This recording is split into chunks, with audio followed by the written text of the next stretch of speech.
To our top stories first, a second US citizen who travelled on the Ruby Princess has died from COVID-19. The 64-year-old man fell ill on his way home to California after travelling on the cruise ship last month. Shung Chen's wife and daughter, who also contracted the virus, are suing Princess Cruises for more than $1 million for negligence. The lawyer representing the Chen family, Debbie Chalek, has spoken about the family's experience on the Ruby Princess. While they were on the ship, they had no idea anything was going on. You know, it was a really nice trip. They had no reason to be concerned because nobody told them there was anything to be concerned about. Everything continued aboard as usual. You know, restaurants were open, buffets were open, shows went on, you know, activities aboard went on. So there was no reason for them to know that anything other than an ordinary cruise was happening. They didn't realize there was an outbreak on the ship until after they got home.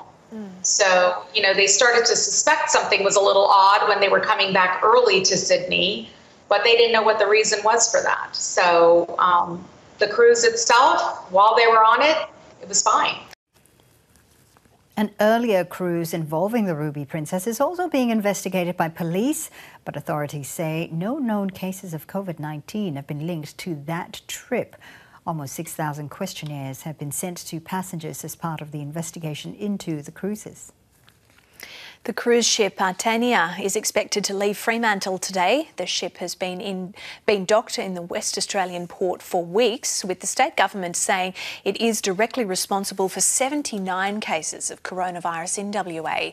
The Artania has been at the centre of a standoff between state and federal authorities and has been issued a notice to depart by Australian Border Force. And the Queensland government is offering $200 million to help keep Virgin Australia flying. The airline has asked for a $1.4 billion bailout from the federal government to help it through the coronavirus pandemic. The Queensland Premier's office has confirmed it is willing to give the airline $200 million, but other states would also need to contribute to keep competition in the aviation sector. The money would be subject to the airline keeping its headquarters in Brisbane. More than 150,000 people have died around the world from COVID-19. More than a fifth of global deaths are in the United States, where more than 35,000 people have died. There are more than 2.2 million cases of the virus worldwide. At least 564,000 people are known to have recovered. Victorian Health Minister Jenny Mikakos has announced Victoria has recorded another 17 cases of COVID-19, and that brings the state's total to 1,319. The state's death toll remains at 14. It comes after just one new coronavirus case was recorded in the last 24 hours to Friday morning, which authorities said showed the state's physical distancing restrictions were working.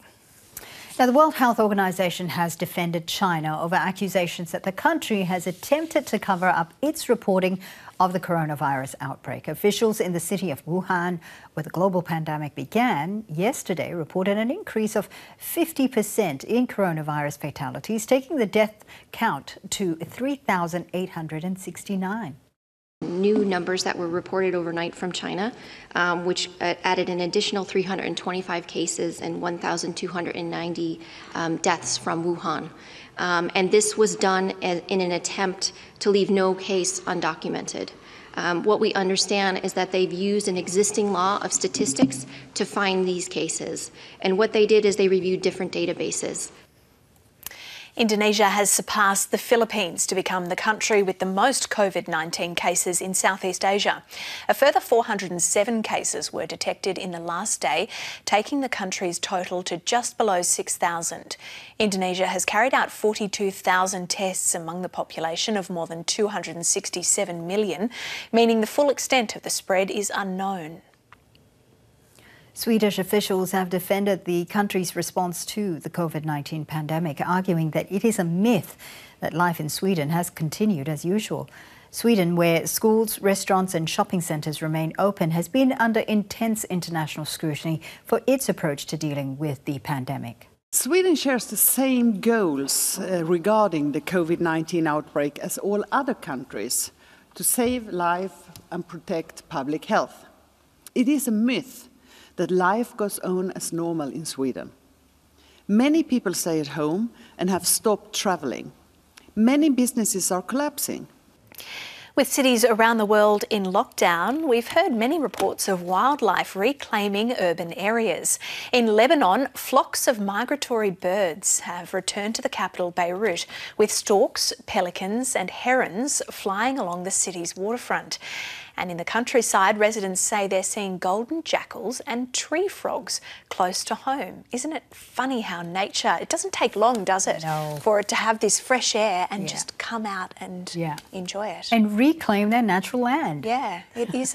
It's quite nice to see, isn't it? It's beautiful.